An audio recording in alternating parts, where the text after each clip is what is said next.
not a scientist. I'm not an expert in football. I'm not an expert in football measurements. But guess what? All this football. So goddamn hard to hold on to it. I'm not a scientist. I'm not an expert in footballs. I'm not an expert in football measurements, but I do play some DFS. Welcome, everyone. Hell yeah. Special edition of playoff DFS with the Fantasy Millionaires. Special Friday night episode. We will be doing Thursdays. This is the last fun one. So we're excited to do this week. But we're going to keep going. Had to do it on Friday based on the tragic events that unfolded in the nation's capital. So we felt appropriate to push it back. We'll be back next Thursday. But yeah, we're going to get into stuff, talk about what we think, and just kick it. So what's going on, Mr. Stacks? Yeah, I want to jump right in and talk conspiracy theories. You know what I mean? We started at the beginning of the season. We went into some hot topics, and conspiracy theories are out there. I've got a conspiracy theory about Tom Brady and some balls I want to share with you. Is this the right time for that? Is this the right show for that?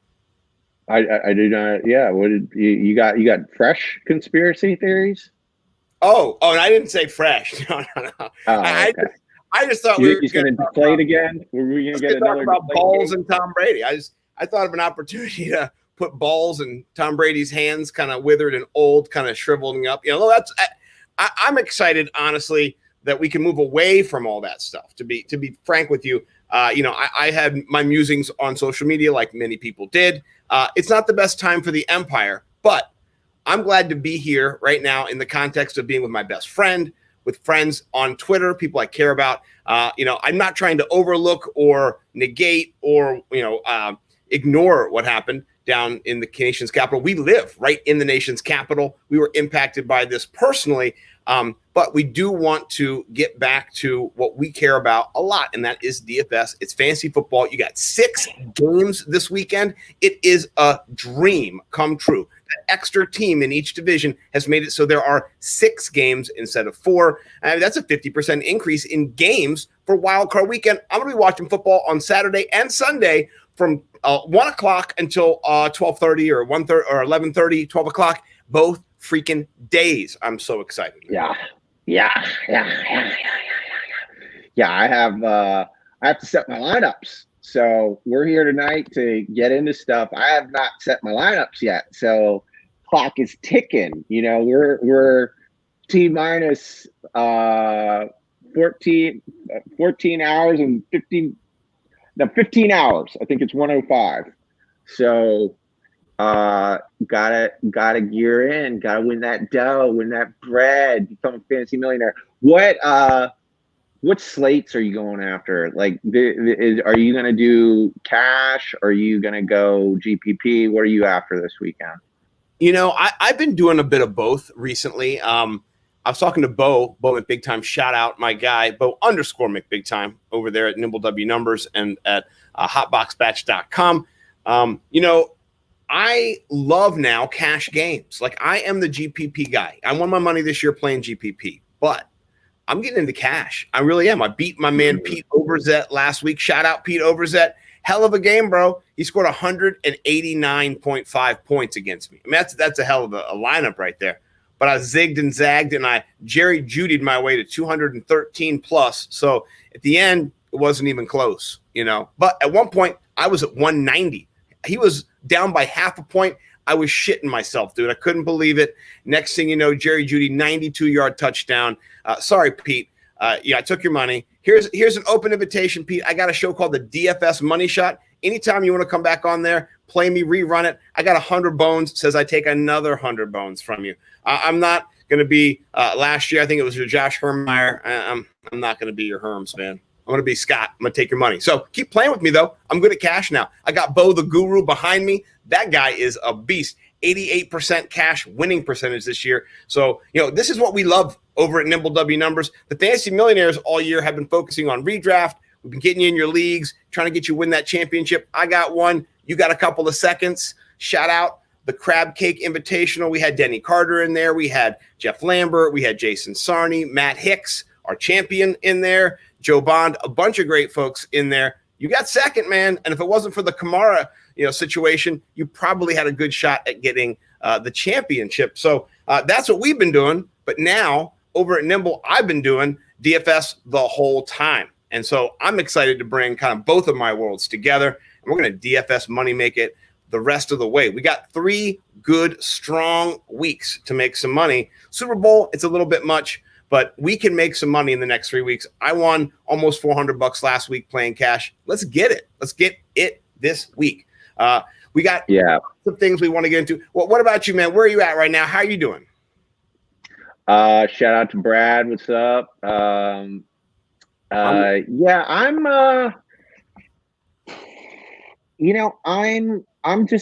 love GPP. That's where my heart lies. I feel like this is the last good weekend to do GPP because there's enough games where the worst part about GPP games when you're doing, a big prize pool is if it's a single game, next weekend we're gonna have 4 games. I'm gonna do GPP, but this weekend to me is where I'm more focused on GPP. I don't know if I'm gonna do any cash games this weekend. But once you start whittling down the games, then you get into those one games where everyone scores 163.3 points because they all just 30 people split the pot and get like $100. So those are terrible, by the way. Those are cash next weekend, but I think I'm all about GPP this weekend. I'm mainly going after. I think I got one $15 buy-in, and then I did $3 buy-ins for the rest of my slate of games. So, I got to get those lineups in. So I'm interested to hear your thoughts tonight. Well, it's basically, if people don't know, it is Saturday night right now. And in the regular season, it's a Saturday night. It's not a Friday night. We got football on tomorrow, folks. It starts bright and early. You got to get your lineups in, like Mike said. That's why we're here. I'm going to tell you, I love GPP. I love cash too, though. And that's what I've grown this year is kind of my love of cash. I'm doing well in GPP, also doing well in cash. I am stacks, right? So I got to be able to play in both. Your man, if you want to, shout out my friend, Sal Vetri is somebody who GPP-wise, that's all he does. He does his show on YouTube. Sal crushes it every week. He's talking GPP strategy. That's a good show to check out. I love that show. I'm going to say, for me, I'm going to focus on GPP a little bit today. I'm going to be talking a little bit more about that. I have a head-to-head with Bo McBigtime that I do for the Fantasy Six-Pack each week. And I'll get into that lineup a little bit later, talk about what I would do in cash. But I think GPP, there is, like you said, a great opportunity this week to make some money. And it's going to be the last biggest slate where you get those 6 games. Sadly, DK, I don't know what you're doing. You didn't put a Millie Maker main slate with both of the slates. You made a Millie Maker for both, you greedy bastards. Why not just do another one and make a 6-game Millie Maker? It just blows my mind. But that's where we're at right now. So no one's going to win $1 million this weekend, Mike. What's going to happen is what you said, where a bunch of people are going to win 30,000 or 20,000 or 5,000. It's going to be annoying. So, but in those smaller fields, in those 6-game tournaments, those GPP smaller tournaments, there's some cash to be made. So here's what we're going to do. We're going to roll through the games. We're going to go from the first game on Saturday all the way to the last game on Sunday. As we kind of walk the slate, we're going to talk about top plays. My man Mike introduced his value system last week with his different tiers. We're going to take a look at those players that you're going to pay up for. We're going to take a look at the players that are going to be the values. We'll talk about run back options, coming back in those games. We'll talk our top stacks as well. Quarterback, running back, wide receivers are all involved in the stacks.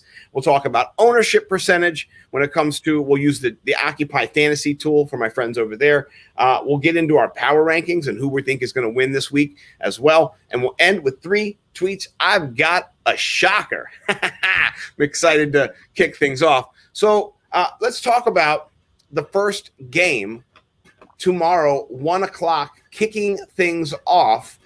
I'm through the moon that we have, a 1:00 game instead of a 4:30 game.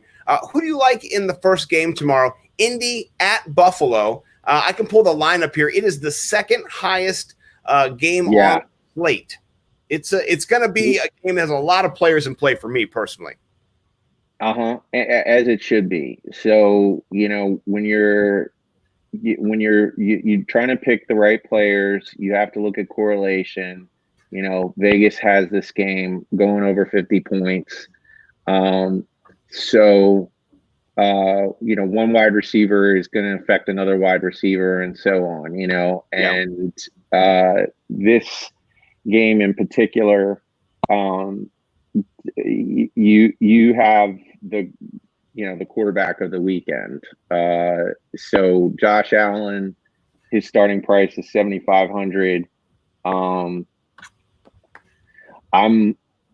I'm going to be doing a lot of Josh Allen lineups. That's for sure. How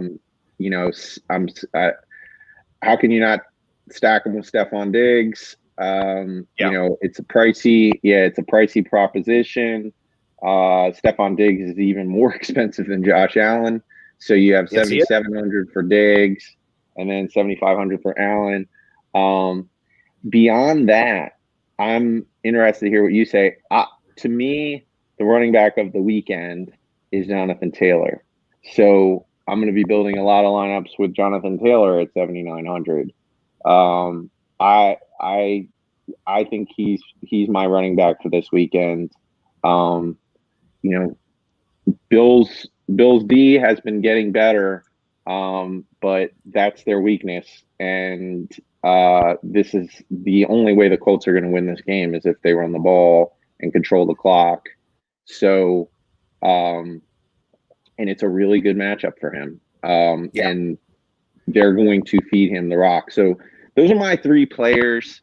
Like you were saying earlier, the way that I really spend time looking at setting my lineups is really primarily, right now, last weekend we had 15 games. So, you want to win $1 million in the Millie, you have to get the right combination of players.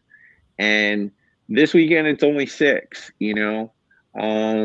so it's, ownership.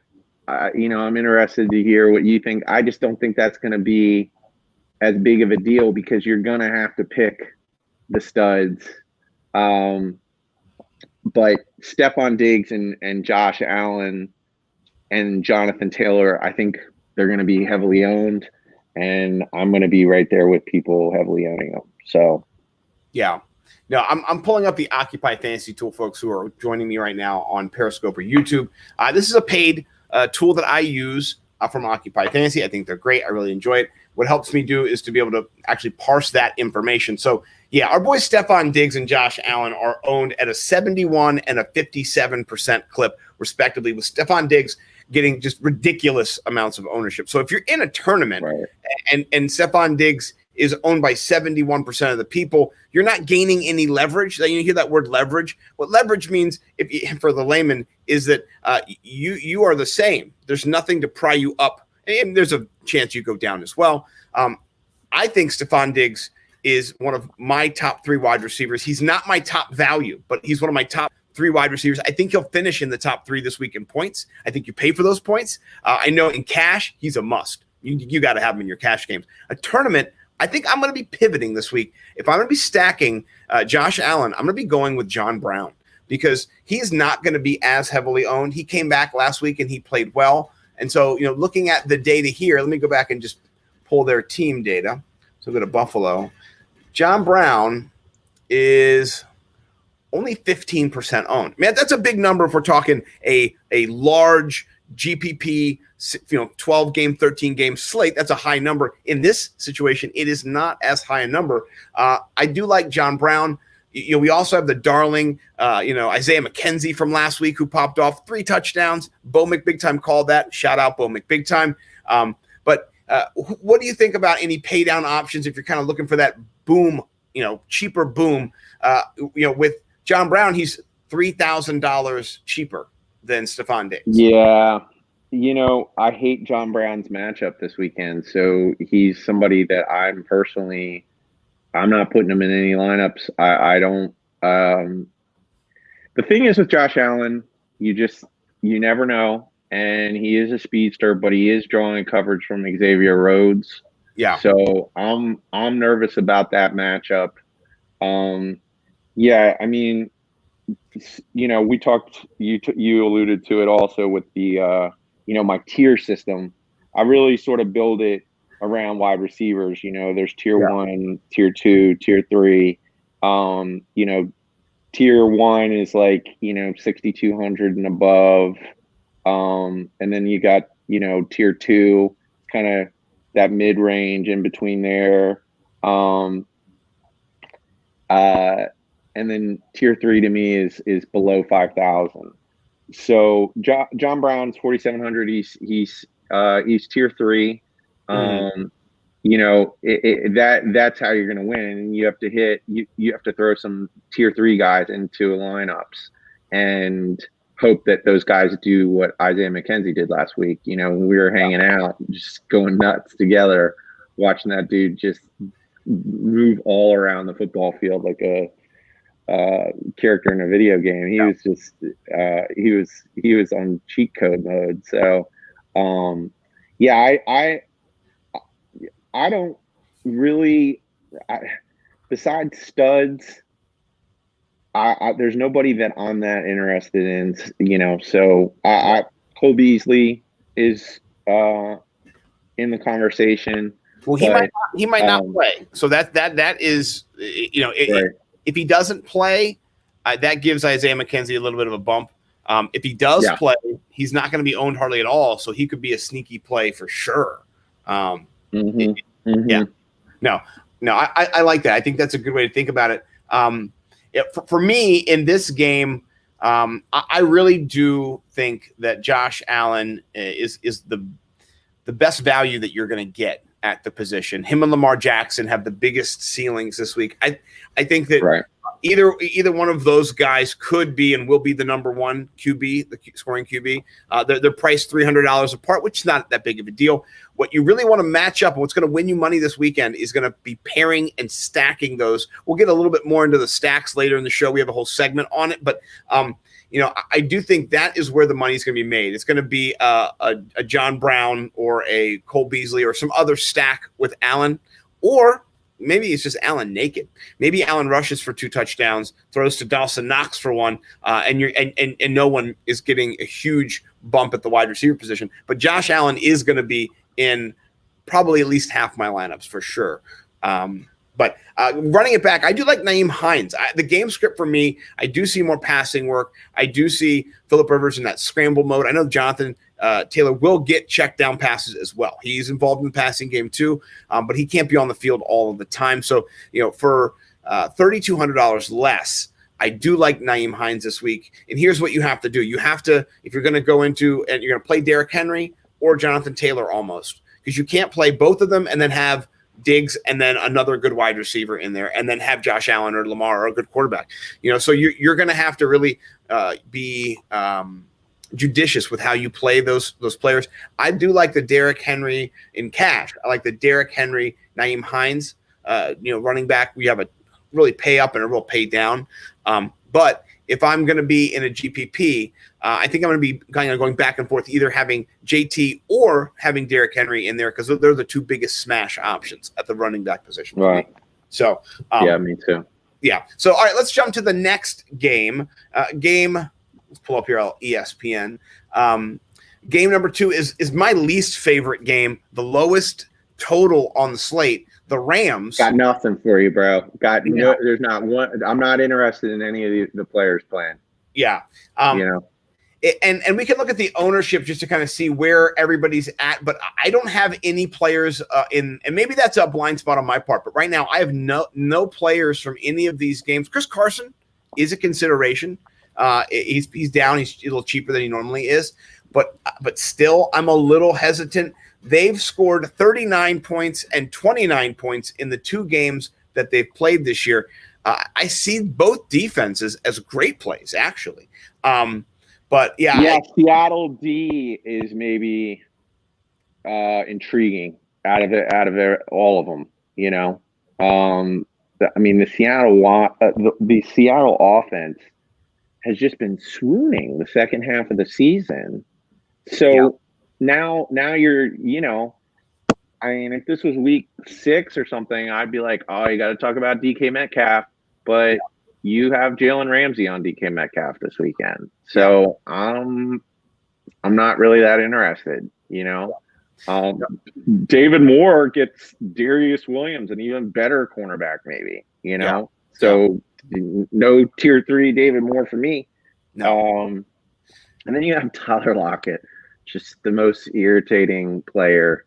Maybe this is his game. He probably has the best matchup out of all those wide receivers, but he's expensive. Yeah, right. He's expensive for not a lot of production, honestly. And right now he's owned at 16.5%. Well, here's what's interesting. Chris Carson is at 53.4%. So he's owned. He's heavily owned this week. You know, as maybe, and we can look and see later where all the RBs are at. But you know, I do think people are gonna. This game, it looks like it's not going to be an air out attack. It's going to be a grind, and Chris Carson is a grinder. He is built for that. I think Cam Akers is in the mix as a flex option. That's the player on the field that I'm going to put into lineups out of everybody is Cam Akers. You know, he's 5,100. So you know, they're going to need him, and they're going to be feeding him too. So I'll definitely have some lineups with Cam. But yeah, it's just. This is not going to be a sexy game, you know. This might be when I like do chores. This might be my chore game where I'm like up there doing dishes and shit, and like being active. Like my family's like, I thought today was the day you weren't going to be here. And I'm like, oh no, I'm with the family, you know. And then a couple minutes later, I go down and be like, 4th and 2, damn, God, go back upstairs, you know, and punt city. We'll see. Maybe Russ will cook. No, that's a great idea. This is definitely like a chores game. This is definitely like, all right, football's on in the background. Let me pick up the kids' toys. Let me make sure the dishes are done.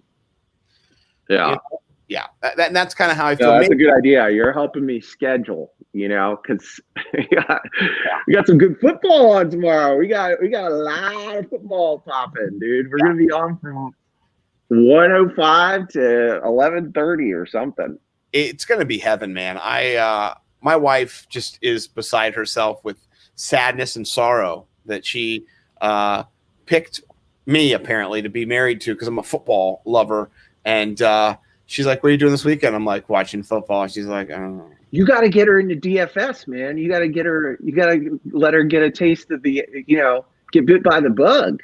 That's what you got to do. She doesn't care about money really as much. She likes to beat other people, you know, like that makes her feel good. But I mean, she thought TJ, you know, Hawkinson's name was Hockenhouse this year. You know what I mean? So, my wife plays fantasy football. I don't think she knows what a first down is. So, I mean, what are you going to do? No, it's just so true. I love my wife though. Shout out the beautiful, the incredible Rose. This is this will be gone. Don't worry, honey. I love you. Just after football. I think that's a lot of the problems too. I'm a good looking man underneath this international male calf model, you know, but it's too much for her. This beard is not what she likes. She doesn't like kissing a Brillo pad, she said. So when I shave it off and I go back to being sexy and football's over, she'll be happy. She will be, but right now I'm happy, which is important, you know, kind of to me. So I'm doing well, and tomorrow and the next day I'm going to be doing even better. So this game doesn't really stand out to me. I'm not into you know, letting Russ do much. Honestly, they haven't been playing good football. Jalen Ramsey is a shutdown corner. I watched the NFL Wake Up NFL show this morning. Kyle Brandt, you know, Kate Adams, all those friends on there, and you know, Kyle Brandt does think that DK Metcalf, you know, will come to play. And I do think he will too. but Russ isn't targeting him when Jalen Ramsey's on him. So it's not even a DK Metcalf issue. It's the amount of targets he's getting. When Jalen's on him, it's that hesitation on Russ's part to go, no, somewhere else. I can't bank on that if I'm going to be putting down, $50, $100, whatever it is, to try to win this week. I need to know that somebody's going to be a consistent target hog, So, yeah, I mean, Darius Williams too.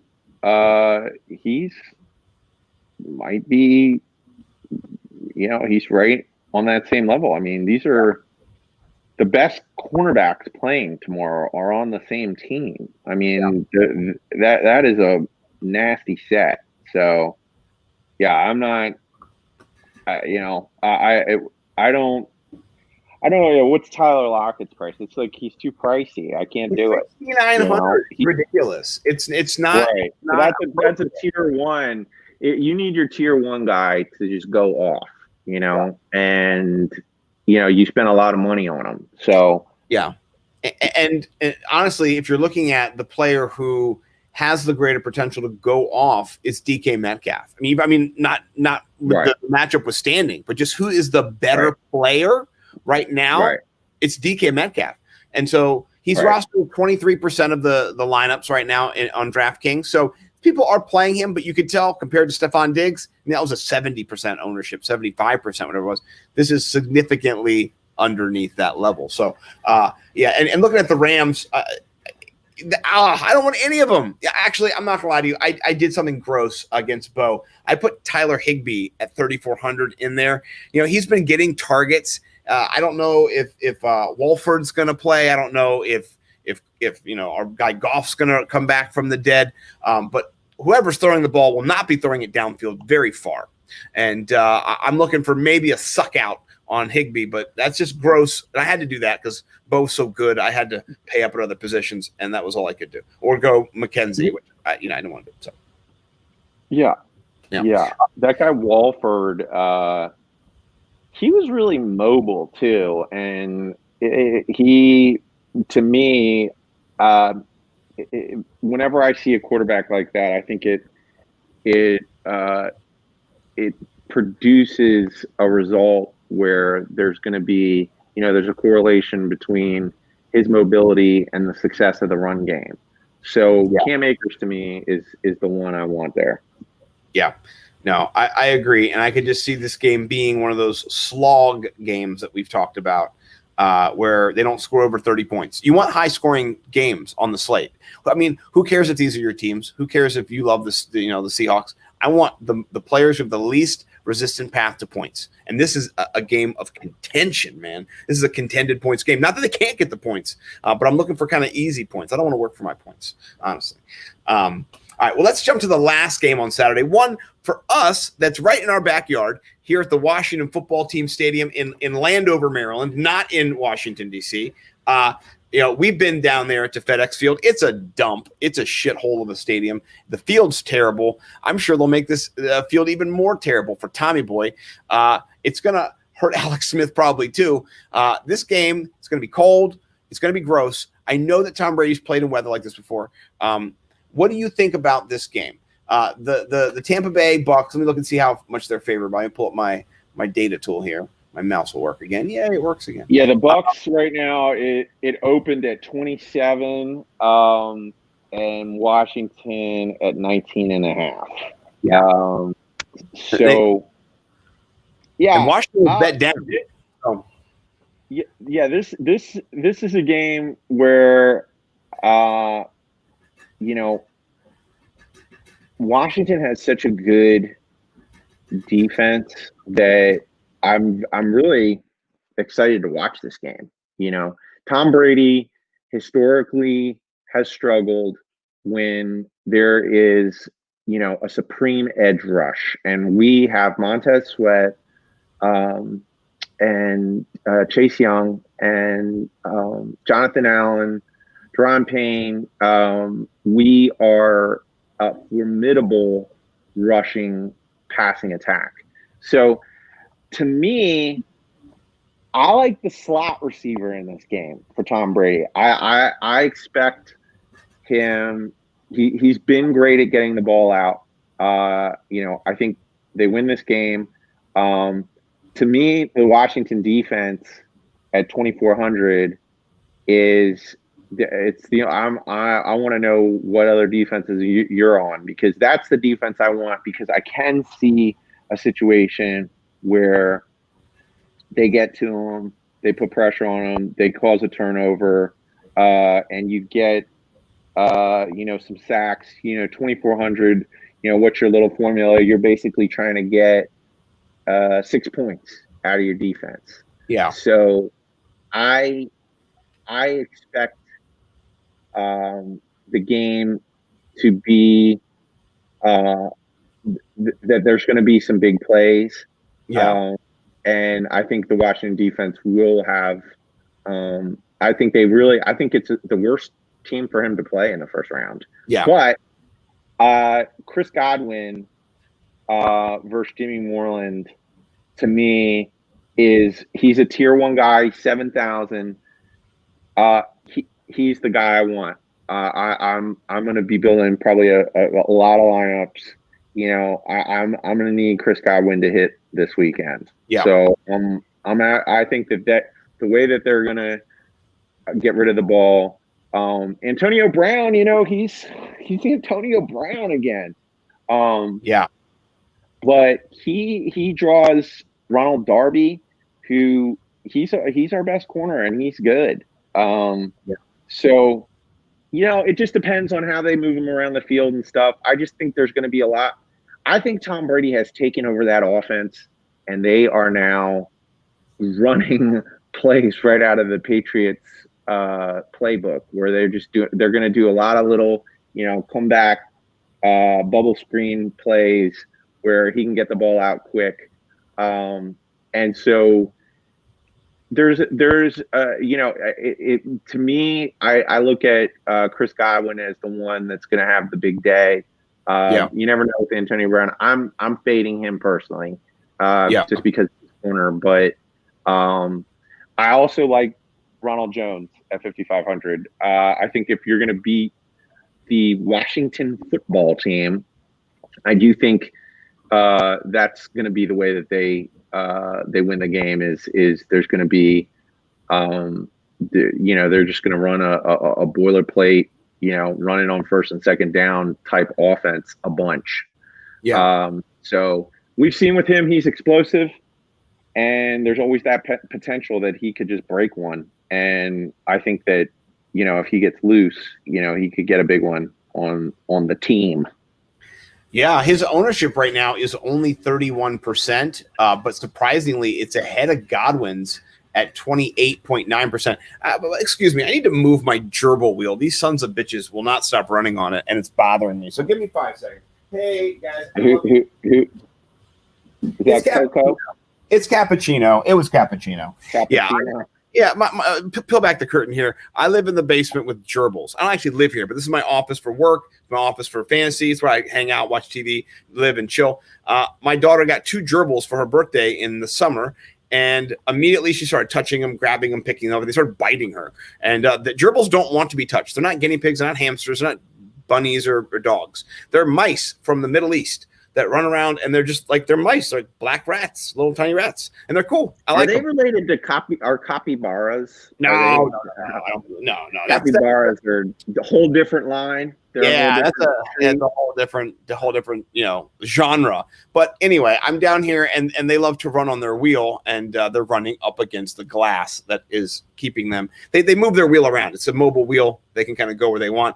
Right now, they're bothering me. I couldn't take it, so I had to get Cappuccino. I moved him off. Moved her off. So, but yeah, here's the thing I think about this game. The Washington football team defense is only owned at 5%.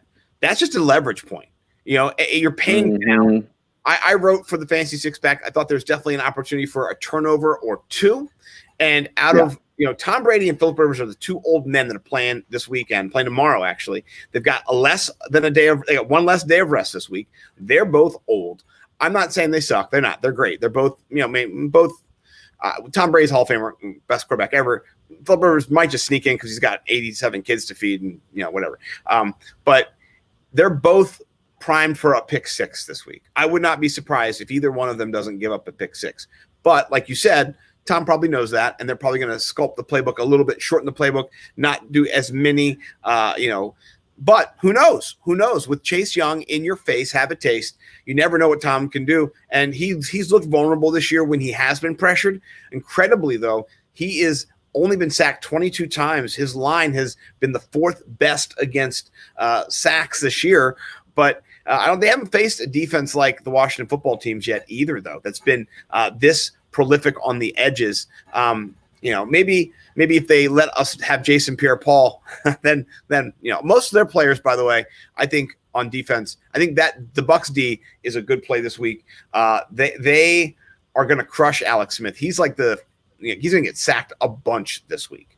So I think that's where the game is going to be lost for the Washington football team. They'll have a good defense, but their offense is going to get crushed by Garrett and by White and by Sue and by Pierre-Paul and all those monsters on defense, especially that front seven, man. They're strong. They really are. So I think that's where the game is going to be lost for the Washington football team. But you get a pick six, you get something, you suck out a little bit of points during the game. I think it's a good play for sure. Anybody that you're thinking about on the Washington football team, you running it back with one of those tier 2 guys, McKissick? Are you looking at him or Sims or anybody else in that lower tier? I'm not. No, I'm not. I don't think the offense is going to do much. So it's just they're gonna. I mean, what does Vegas have them at? They're at 19 points, and the public bet them down to 18 and a quarter. So half shaved off. Yeah, I don't think it's going to be pretty for the Washington football team. I would love to see them win just because of Alex Smith, particularly, not to spite. But that would be comeback player of the year, lock cinch, for him. And I'm proud of him as a man and honored that, I could watch him do that. Good for him. I'm not a football team fan though, so it's not a fan thing for me.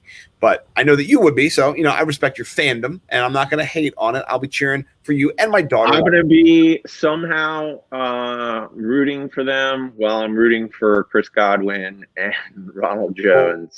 And I like that defense. I like that defense call. I think the Bucs and the Washington football team are going to be the majority of defenses that I varied it up with. So somehow I'm going to be rooting for all of these outcomes at the same time. And I don't know how it works. At the end of the day, I'll be rooting for my fantasy lineups. That's what So.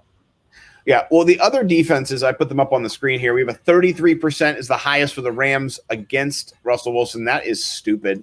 33% for the Seahawks, I understand a little bit better than that. 24% for the Bucs, and then a huge drop down to the Washington football team. I mean, no one else no one's on the Steelers, no one's on the Ravens. It's those are the low games, and everyone's on those. So I think that's good. Let's jump to the Sunday slate. Sunday starts off with a banger, man. This might be my favorite game. Oh, and wants me to buy tickets. No, I'm not trying to buy tickets, bro. I'm trying to check out. I'm trying to check out this game up here. Oh, that's why it takes me to tickets. I'm really excited about this game here. We have the Tennessee Titans hosting the Baltimore Ravens. It's got the biggest line, the highest line on the slate. What do you think about this game? Who are some of your guys from this game? So Lamar, man, I mean, you got to build some lineups with Lamar for sure. He has come on, and I am no longer in the business of fading Hollywood Brown. I like his matchup versus Desmond King too. I think it's a great matchup for him. And that's the wide receiver to own if you're going to pick a wide receiver from Baltimore. I'm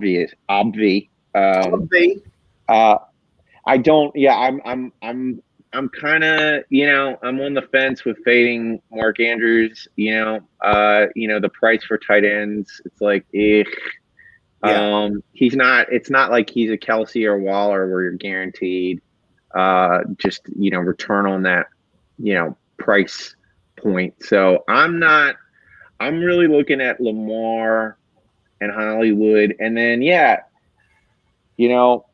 the backs that I have for this weekend that I'm going to be trying to put the right combinations in are Jonathan Taylor, Derrick Henry, J.K. Dobbins, Ronald Jones, Cam Akers. So J.K. Dobbins for me at 6,600. I think it's going to be an interesting game to see how this game plays out, because it's a run fest. They're both gonna be pounding the rock. That arousing pounding the rock. Yeah, they're gonna be pounding that rock, dude. Like 70s old school, gritty, dirty football mixed in with, any given Sunday, Lamar Jackson just running around, adding to the rushing yard totals of this game. So those are my guys from this game, but this is the game to get involved with, because 54 points is what Vegas has, and I think it's a good total. So yeah. So unfortunately, as I'm pulling up, the Occupy Fantasy tool doesn't have the percentages in yet for Sunday's game. They haven't collected enough data, I guess, from their servers yet to put it in. So that's one reason why the ownership was so low when we were looking at that combined before. I will say, ownership aside, I really like those running backs that you went through and you shared. I think Dobbins has a great chance this week. Bo's playing him against me in the DFS Thunderdome over at FantasySixPack.net. I really do think he is one of the best values at 6,600. I also am excited that Alvin Kamara is coming back. They priced him down 1,000 from 9,500 to 8,500. I don't know how COVID's going to impact him. I don't know what it's going to look like. I'm just excited he's going to be in the game more so than in my DFS lineups. I'll have a few, of course. I'll have a few sprinkled in with Kamara because it's 25 cents, it's 50 cents, it's a GPP. Who cares? But I'm just excited for that game as well. So the whole Sunday slate for me is one of my favorites, except for the last game. But Lamar with Hollywood is one of my favorite stacks. We'll talk about it later this week. Hollywood has 6 touchdowns in the last 6 games. So, he's really come on. And I really like just what I've seen. He was not playing great in the beginning of the year. We both commented on it. I said trade for him, and you kind of were like, ugh. And then for the next 4 weeks, he sucked, and you should not have traded for him. But then the last 6 weeks, he was good. So it wasn't great, but he was good. So I do like his. A stack I love in that game too is Corey Davis versus with Tannehill. Corey Davis is 4,800, so he's a tier 3. He's a premium tier 3 wide receiver with one of the cheaper QBs at 6,600. Yeah. So you got a lot of Checho left if you do that stack. So that, to me, that's one of those stacks where you can bulk up at other positions if you're building around a Corey Davis, Tannehill. I like Corey Davis and AJ Brown as well. But Tannehill's definitely another person on my list. My QBs this week, all I'm going to be playing is Lamar, Josh Allen, Tannehill, Roethlisberger, and trying to get the lock right on the combination.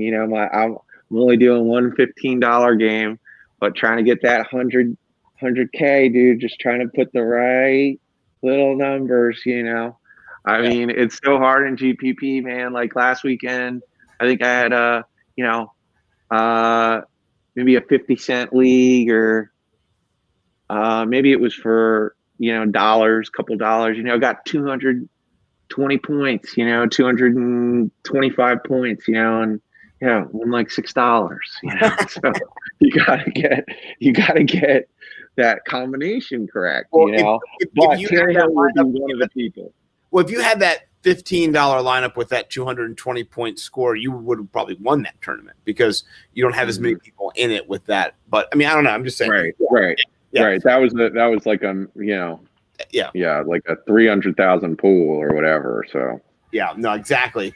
I like this game a whole hell of a lot. I like it, Dobbins we talked about. I do love Derrick Henry. I know he's going to be massively owned. I like him in cash.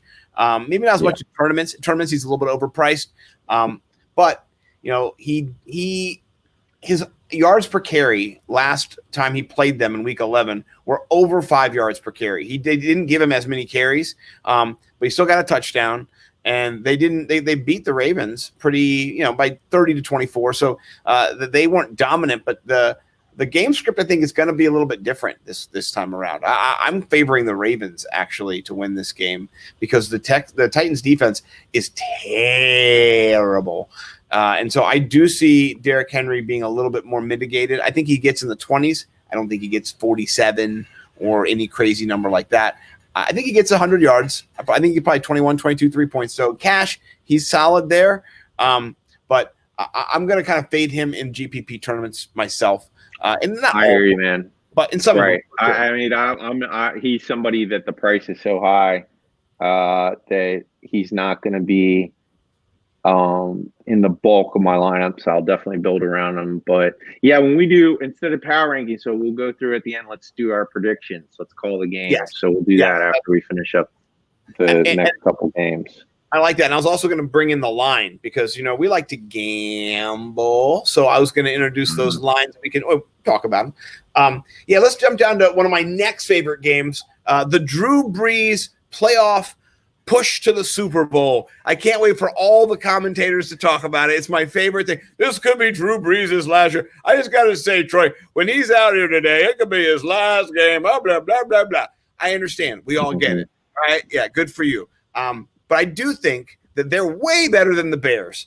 The Bears, we've been talking fool's gold or, the real deal all year. It's fool's gold. It is fool's gold. Now, I know anything can happen in the playoffs. Wouldn't be a shocker, but I don't think they're going to win. I think that the defense over there for the Saints is much stronger than they've been the whole year. They're playing really good football right now, and I don't think that the Bears are going to be a challenge. I think the Saints will win by 10.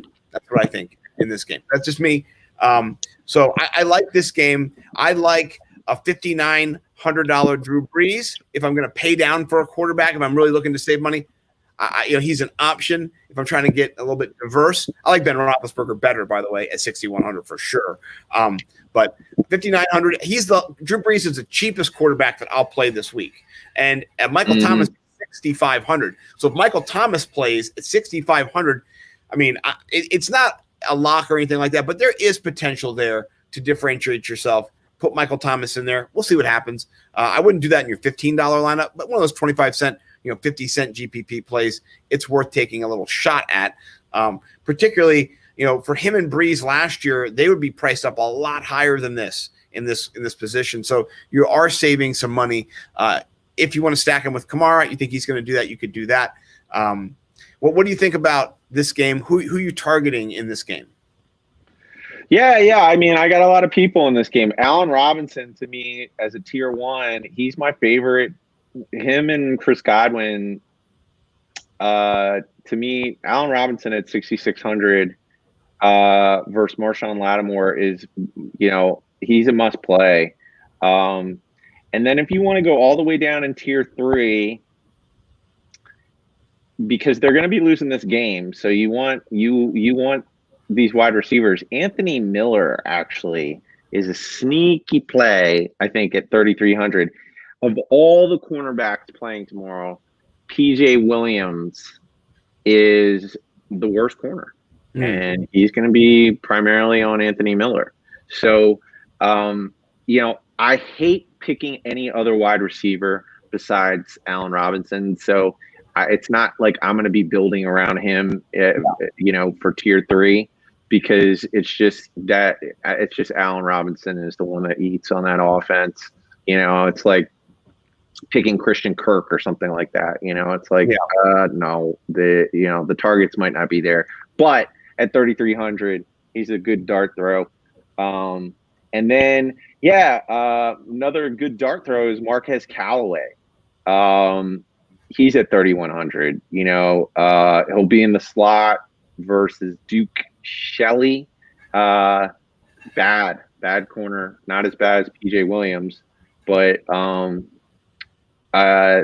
those are the guys from me that I'm really interested in that game.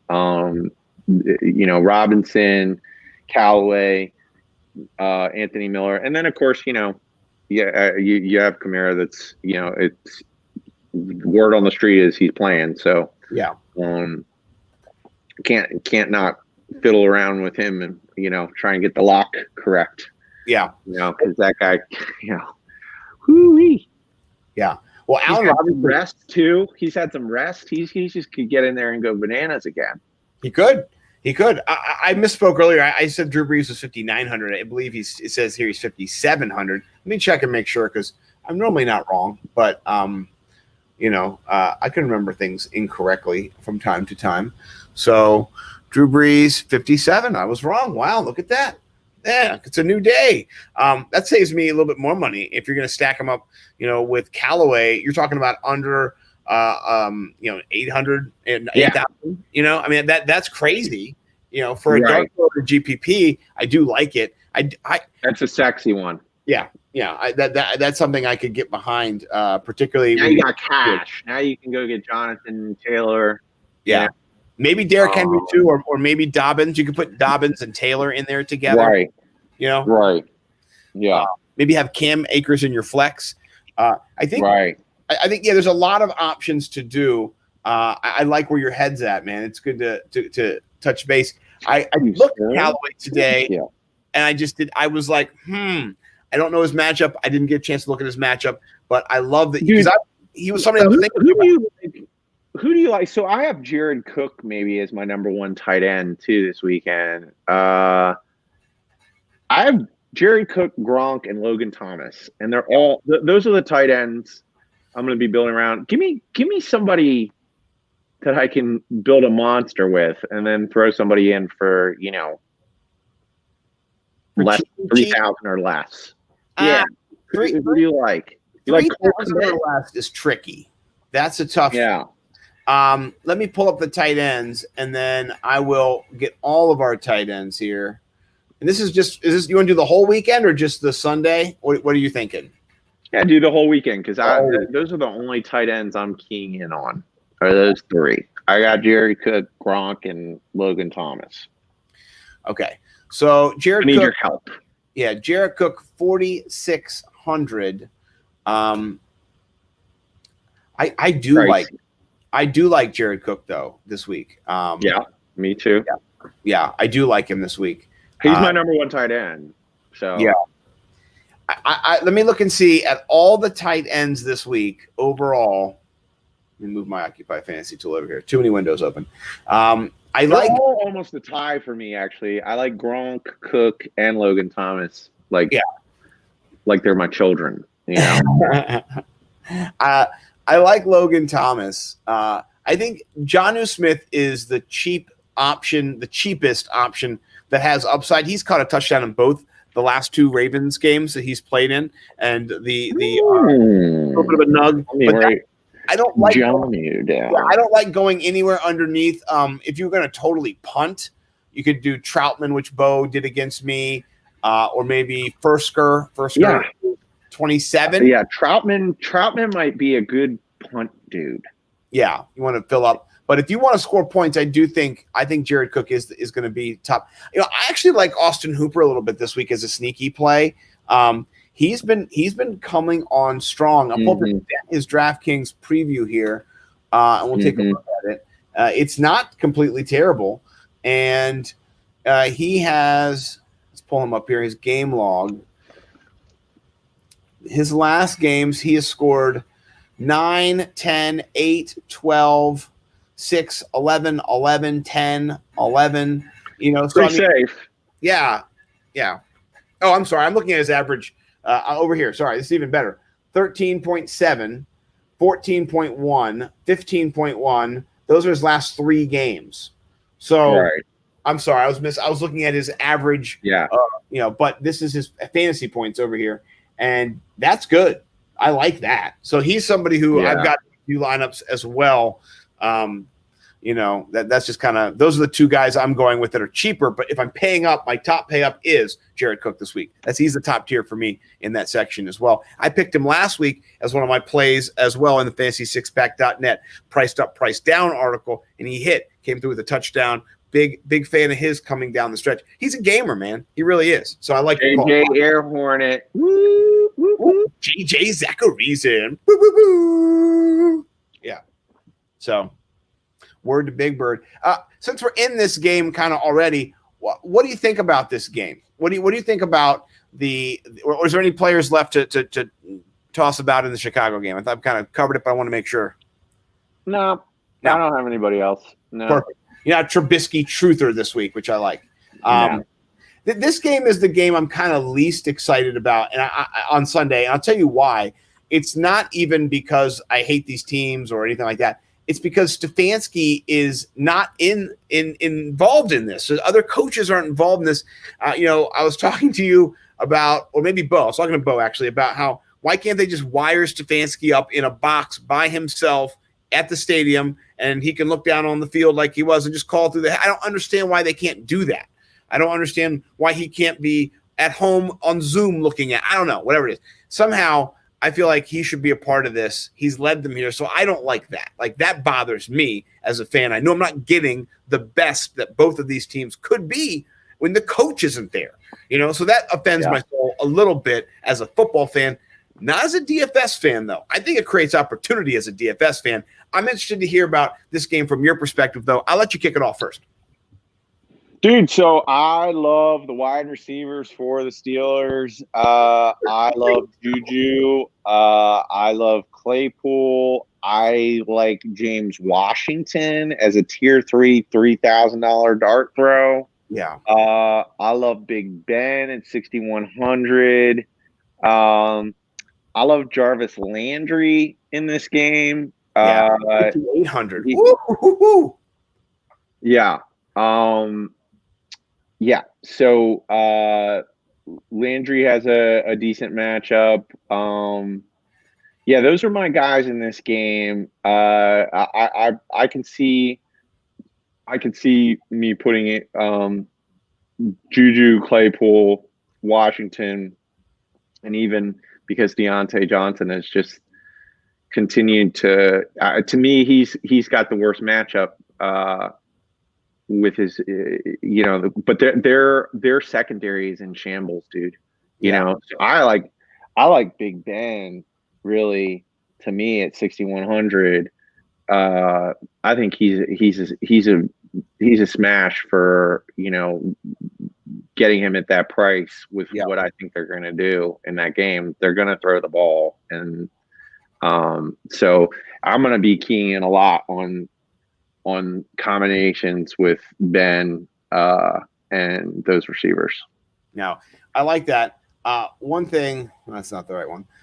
One thing that I created this week that I didn't get a chance to share yet, but it is my stacking tool this is a stacking document that I created here. So it has all the prices on it for each of the players. And these are the main stacks that I was thinking about doing this week, and so I kind of laid out all of the quarterbacks that I would play.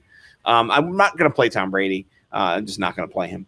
But I know I'm going to play some of his wide receivers. So I wanted to put his wide receivers on here. But, the prices for some of these receivers, like Chase Claypool and Ben Roethlisberger, the first time they played them, he had 4 touchdowns. So I don't think he's going to do that again. But at 5,200, there's just a lot of value there. Slate breaking value potentially if you stack up the Roth, Big Ben the Rother. They call him, he's the best at Rothing people. All those corners are dinged up too, man. Yes. Juju to me has the best matchup. MJ Stewart is he's banged up and he's not good. So that combination, I think Juju. Juju's a little banged up too, but he's going to be doing his thing. Yeah. Everybody has a questionable tag at this point of the season. So. I'm adding James Washington because I just didn't have a chance to do it. His price is min. which is really interesting. 3,000. Yeah, he's min this week, which means if you're stacking him with Big Ben and he hits, you're looking at 9,100 is all it's costing you. Honestly, I think for some of my teams, I'm going to stack up Big Ben with Juju and with Claypool. I'm going to do a double stack with those guys, and then maybe fill in Jonathan Taylor, Dobbins. Maybe run it back with one of those lower price Jonnu Smith tight ends. See if I can still enough for Cam or another kind of value. Fat stacks. You're fat stacking Ben. Yeah, I think I will be. I think I like a lot of the stacks that we've kind of mentioned. Mark. That's my fat stack. That's my fat stack too. I might do some fat stacks with AJ and Corey Davis too. But that maybe one. If I'm fat stacking this weekend, fat stacking for cash, I'm out on pretty much everybody, but Ben and Juju and Claypool. That's a primo fat stacker. Yeah. Where are you headed to, buddy? We're going to a little wild card pick'em. Okay. So, I just wanted to. I'm not going to actually do pick these bad boys. Are we going to do it? Yeah, I want to pick the bad boys. So you want to pick it based on spread? Yeah. So hold on, let me just put the spread in there. So. Yeah, I don't know. I hate picking versus spread. I'll do it, but I'm gonna pick them straight. I'm gonna pick who I think's gonna win. Okay, and then I'll pick spread. Yeah. Okay, I can do that too. I'm into that as well. Yeah. So the first game, I'm just gonna use the tool that we have anyway. So just use the implied odds one because they're all on there. Okay. Yeah. Okay. So let's start with the first game. And that is the Colts versus the Bills. We have it opened at 7. It got bet down to 6. Right now, I'm taking the Bills in this game, and I'm taking the 6. I'm taking both of them. That's what I would do too. I'd take the Bills with the 6. That's I would totally. That's me too. Yeah, that's a cash for me. You know what? Hey. Fuck it. I'm going to drive to Charlestown tomorrow. Is it open still? Can I do that? Man, we can put a call in. I'm going to have to put a call in. I'm going to put a call in. I'm going to put a call in tomorrow to my I'm going to do it with you, bro. All right, let's do it with you. That game's a smash for me. All over the Colts on that one. What do you think about the next matchup? Boring. The we have to scroll all the way down here into the dregs. It's a 3-point the Rams are getting 3 points, or the Hawks are giving up 3 points, which kind of means it's a pick 'em almost because the Hawks are home. What do you think about this game? Who wins this game in your mind? I like the Hawks and I like the number. I'll take them winning by 3. Yeah, me too. So far, we're simpatico. We're the same, me and you.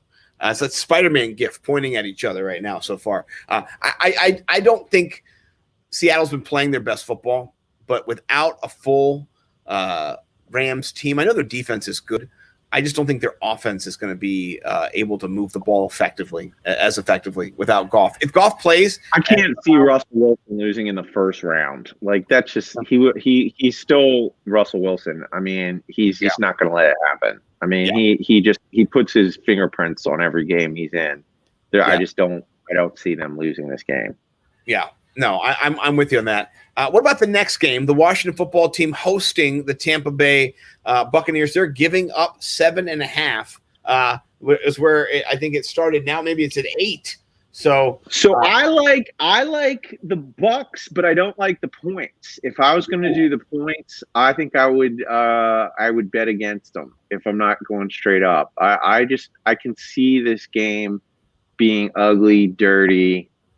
Bucks win,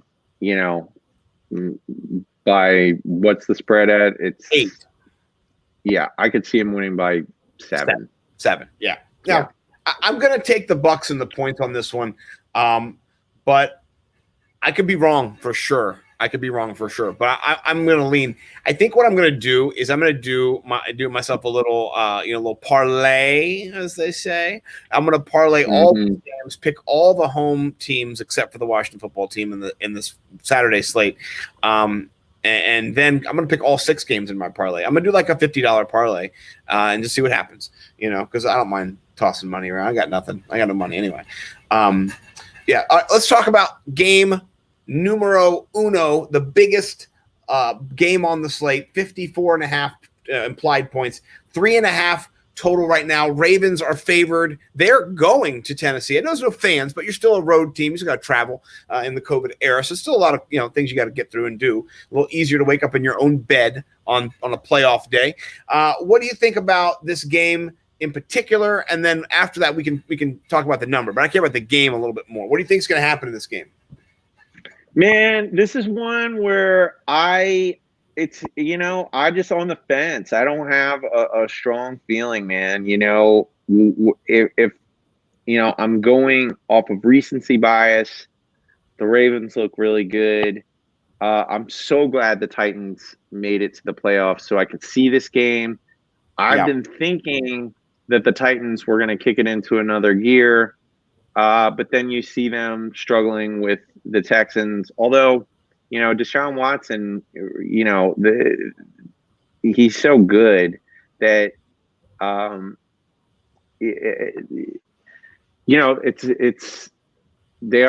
they've just beat maybe a better quarterback than Lamar Jackson. So I'm very much on the fence, man. This would be a game. If I'm gun to my head, I'm gonna go Ravens in the points. If it's gun to my head, but it would be one that I wouldn't want to bet on it. I don't want to bet on it. I could see the Titans winning this game for sure. Me too. I think if I'm going to bet this game, I'm going to go Titans. I'm going to go Ravens.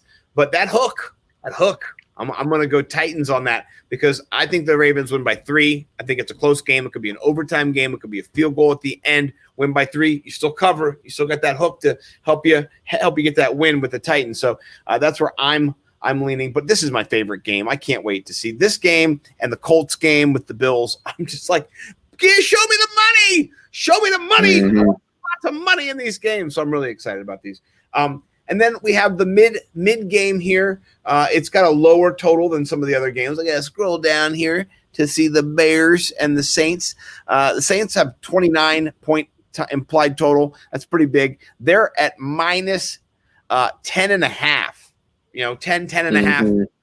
That's a lot. What do you think about that? Yeah, they're gonna whoop them. They're gonna win. They're gonna whoop them. It's such a high number that I guess I wouldn't want to bet it. If I'm betting, I'm gonna bet that they win by 10. But I don't want to bet that one just because the number's so high. But yeah, Saints win.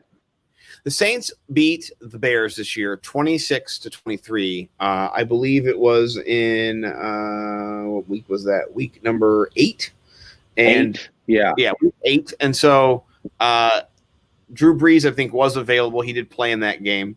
But man, I don't see them covering the 10 in this game. You saw the Pack play pretty good. The Bears play pretty good against the Pack last Sunday, and they lost, but they were in it. They were back and forth in it. And so I like the Saints maybe minus 7, I think is where I like it. So I can see the Saints blowing them out, of course, but I can see the game just being a game where the Bears are down by 14 points, and at the end they throw a touchdown and they're down by 7, and they try an onside kick and nothing works, and so that's kind of where I'm leaning. I'm going to take the Bears, but I definitely am picking the Saints to win. So that's kind of where I'm at right now. I'm with you. That's a big number to cover.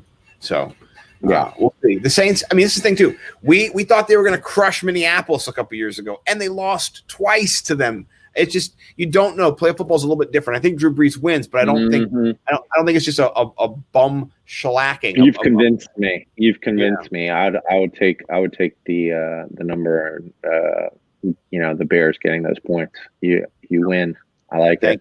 Thank you. All right. Last game of the day is the Pittsburgh Steelers and the Cleveland Browns. Cleveland Browns are down to 20.5 implied points, and the Steelers are up to 26.5. There's a -6 for the Steelers.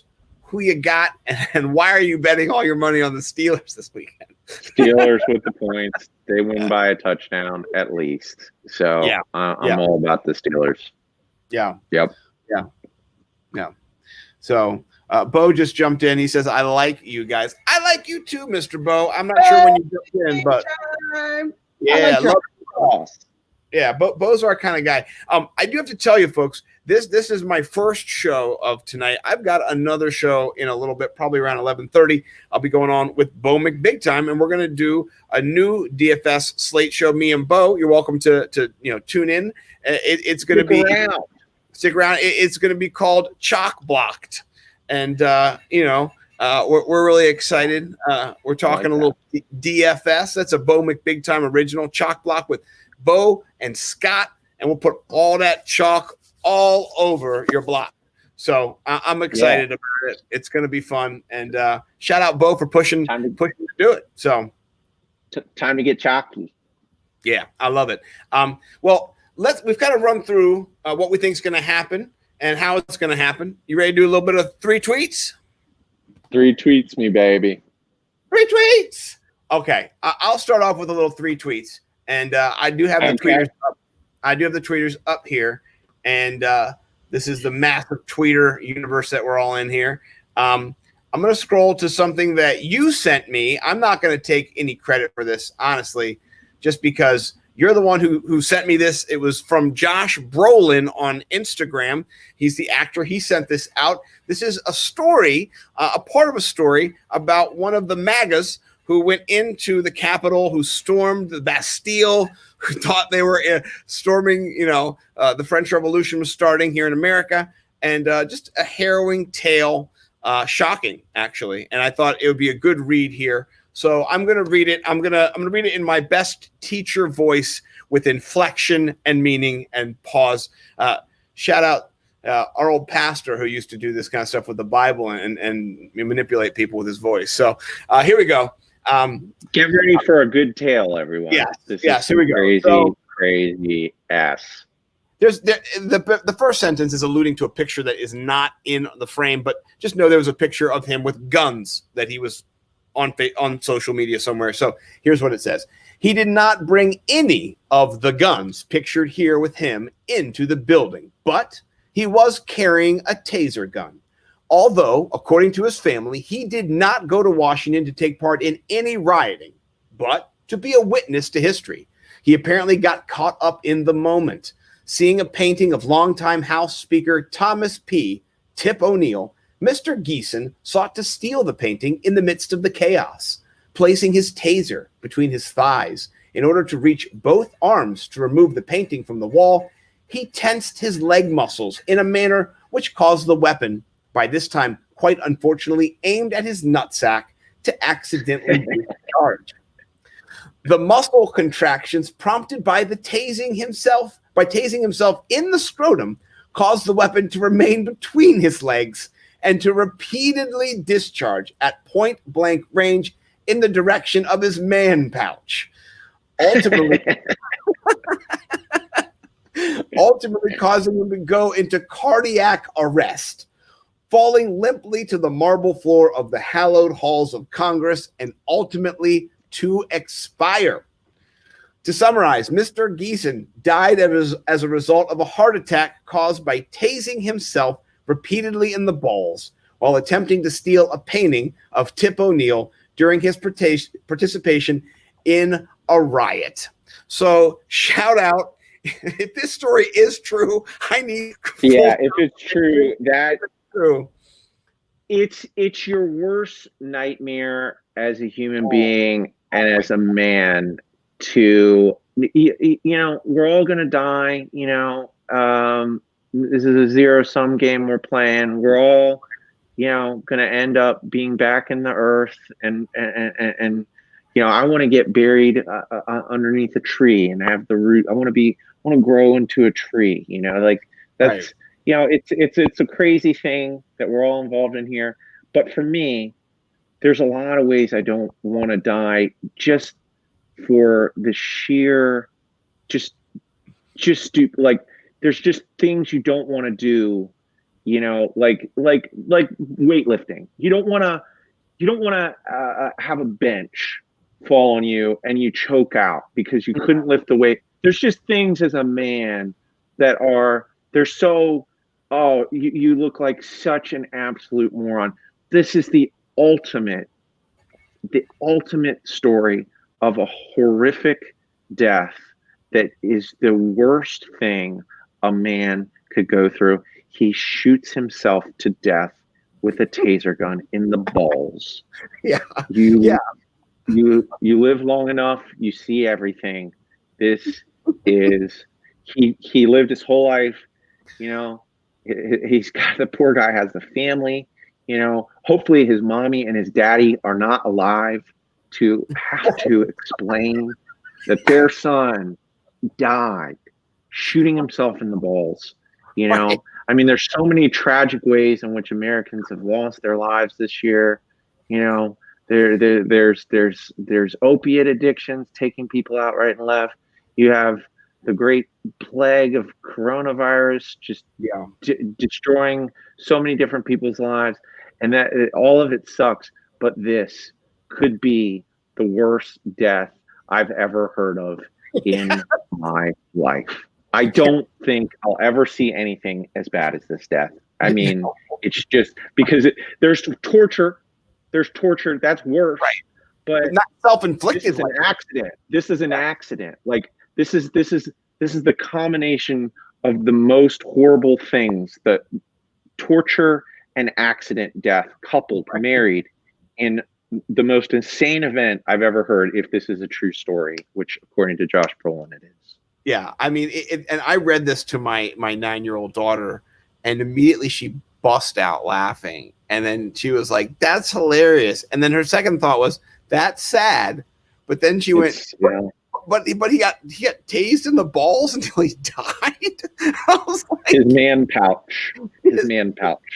Man, I like how they say balls, nutsack, scrotum, and man pouch. Yeah, that's my. And they use good. Yeah, great. And they use good medical terms. Cardiac arrest right after man pouch. I know. This is brilliant. Either way, if it's fake or not, I love it, and the ideas behind it are just ridiculous, utterly ridiculous. Please don't storm any building that you don't have to storm. That's the great part about America, man. People stormed the beaches in Normandy so you can walk to the Fuddruckers, or you could walk to the Pinkberry, or you could walk into the Safeway. I mean, come on, guys. We don't need to storm. You know what, man? I didn't really feel a lot of empathy in my heart when I read this. I just really laughed mainly. And it was just like, hey, I got to send this to everybody. This is crazy. But I will say right now, thinking about the fact that this guy knew he was dying as his nutsack was being lit on fire. He had to experience that moment of, oh shit, this is it. This is it. That's sad. And it's sad, but it's sad because it's sad like having a bench press fall on your neck. Like, this is not the way you want loved ones to find you, man. Like, this is not how you want, you know what I mean? No. You didn't go out with your sword on your chest, like you didn't, this is not a hero's death, man. You shot yourself to death in the balls by accident trying to steal a painting. I mean, it just, who is that? Who the hell is Tip O'Neill? The part is, who gives a shit about who that is? Because no one knows. I mean, Tip O'Neill. Let me hold my gun right between my nuts and grab this MF right here. Right. Well, my favorite line of the whole thing is when they preface, because I love prefaces. They preface the hinge of the story goes, he apparently got caught up in the moment. Like, no. There's You got caught up in a series of moments that wasn't being caught up in the moment is when something happens, and in a moment you make one bad decision. That's getting caught up in the moment. He got caught up in the day. He got caught up in the president. He got caught up in the whole shabazz. And I don't wish this on anybody, but you're never going to find me dying from stealing something and trying to hold a weapon that I brought to hurt other people with in the process. You're never going to find that. That's just not going to happen. Yeah. Moral of the story is, when lifting things, don't put your taser gun in your nutsack and point it directly at your nutsack.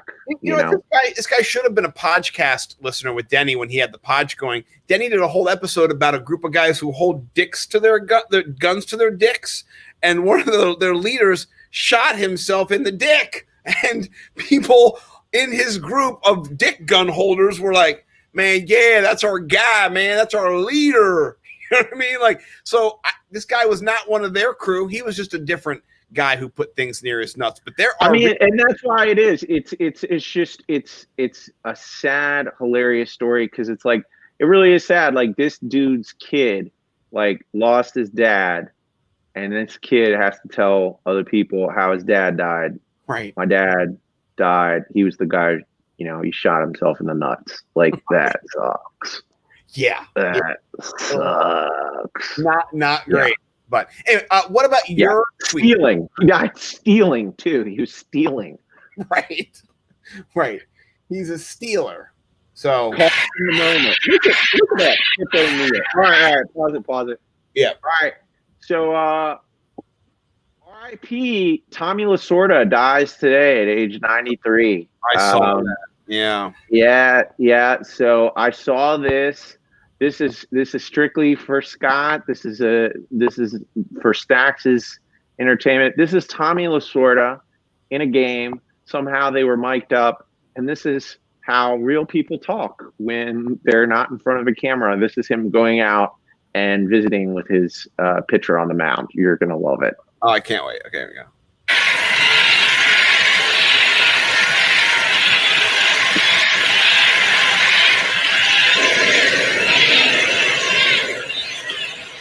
You just jammed on a fucking ball.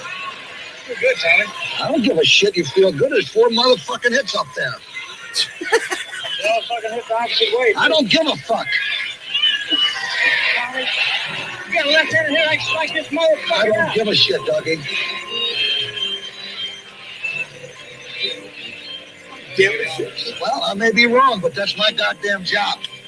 I'll make the fucking decisions here. I'll make the fucking decisions here, okay?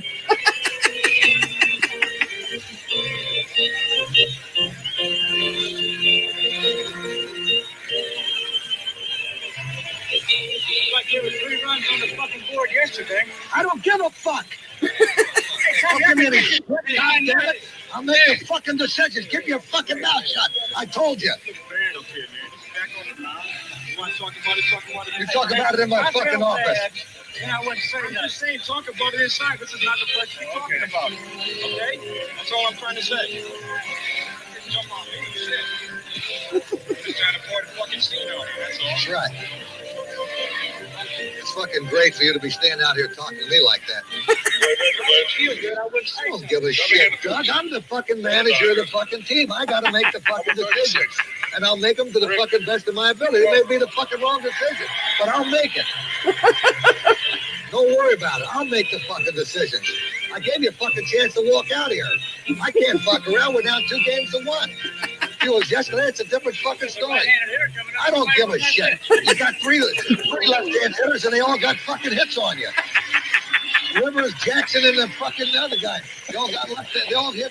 That guy that just hit the ball was a left-hander, wasn't he?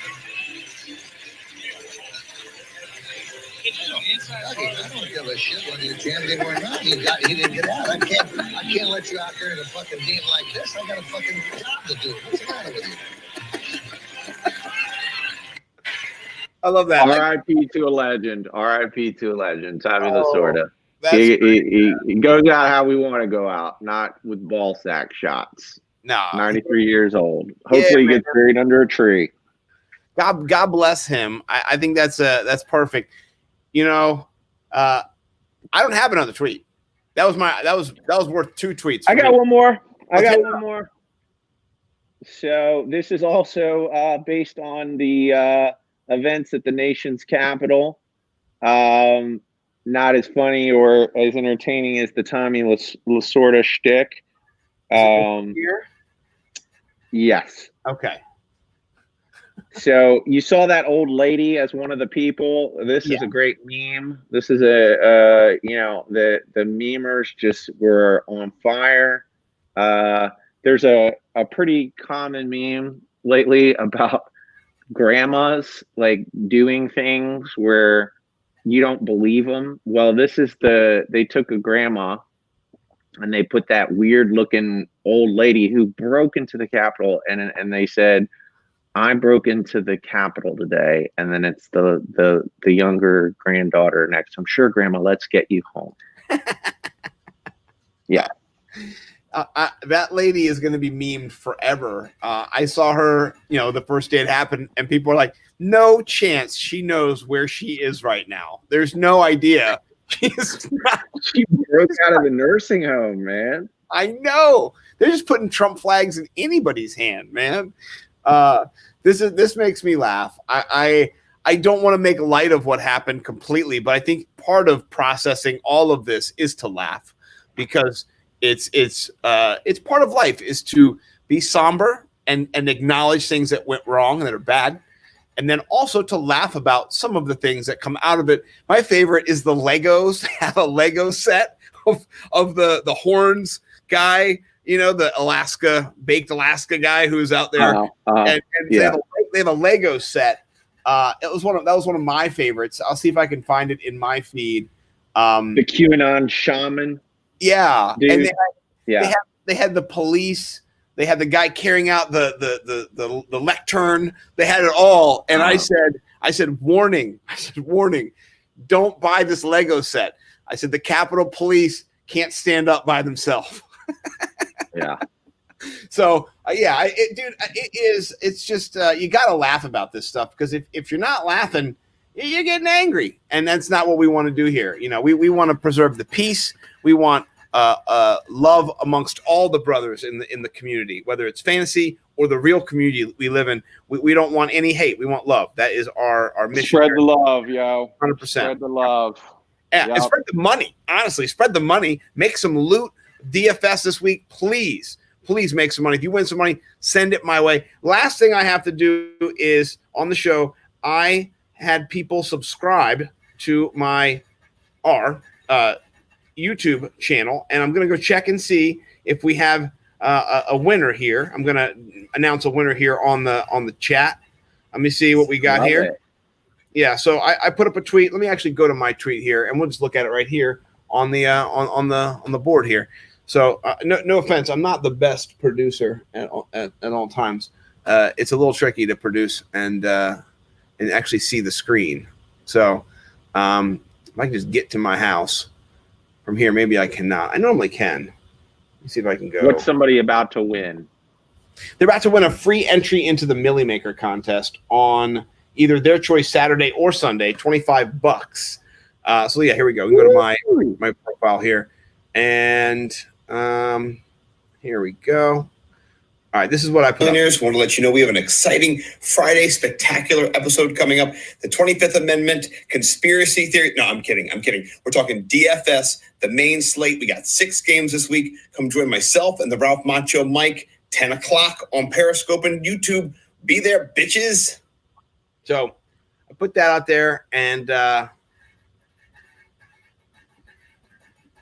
got my man 9-inch Nick who went and signed up. So my man 9-inch Nick, that's impressive. I gotta be honest with you, Mr. 9-inch Nick. Hit me up on the Twitter DMs, my man. You're going to Hollywood. Well, no, you're going to the Millie Maker, but hopefully you can win it and go to Hollywood.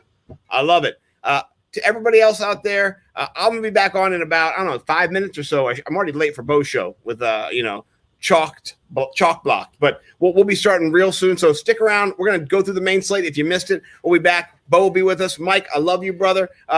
Can't wait to watch football and talk to you tomorrow. And everybody else out there, God bless you. Have a great weekend, win some money, watch some football, baby. Peace. Deuces.